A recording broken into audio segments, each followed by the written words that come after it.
Bien, le suivant, c'est moi.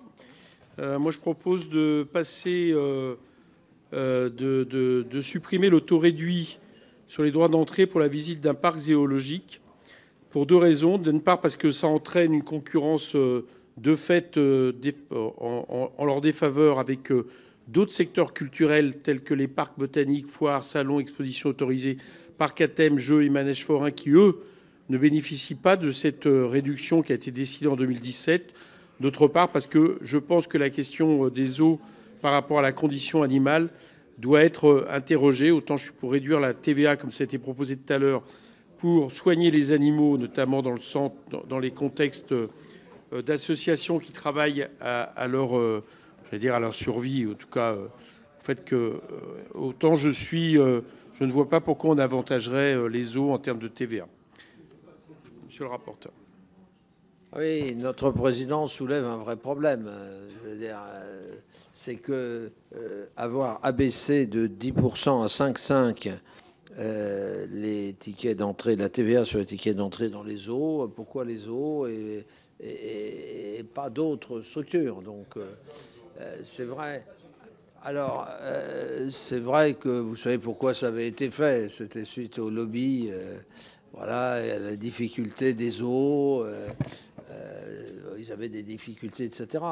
Bon, moi, par cohérence, plutôt favorable. Je sais bien que je vais me faire insulter partout, mais peu importe. Voilà. Bon. Monsieur Vers. Moi, je suis opposé à cela. C'est aussi un sujet qui revient à peu près chaque année. Ça existe depuis 2017. Je pense que les zoos ont beaucoup changé, que c'est réellement une activité d'ordre culturel et agricole. D'ailleurs, le Conseil d'État considère que c'est associé à des activités agricoles. Et donc, il faut laisser le taux de TVA tel qu'il est aujourd'hui. Il n'y a pas de raison de le changer. Je pense que c'est aussi un lieu éducatif. Je comprends très bien qu'il puisse y avoir des polémiques sur le sujet, sur le bien-être animal, etc. Mais je pense que les zoos ne sont plus du tout ceux qu'on envisageait auparavant. Pour tous ceux qui en visitent, vous le savez d'ailleurs très bien.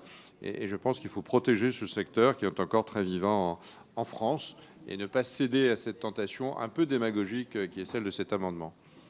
Monsieur Ray, après.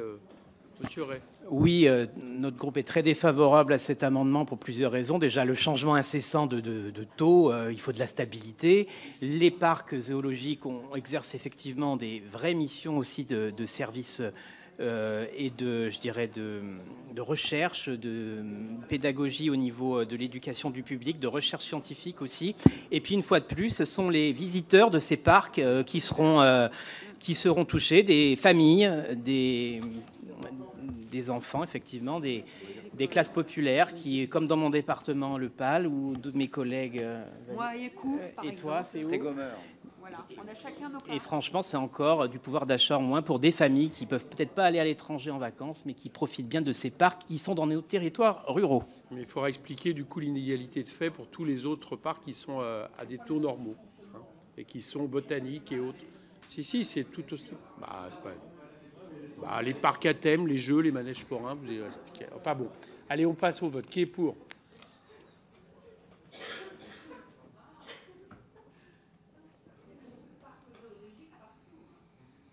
Qui est contre?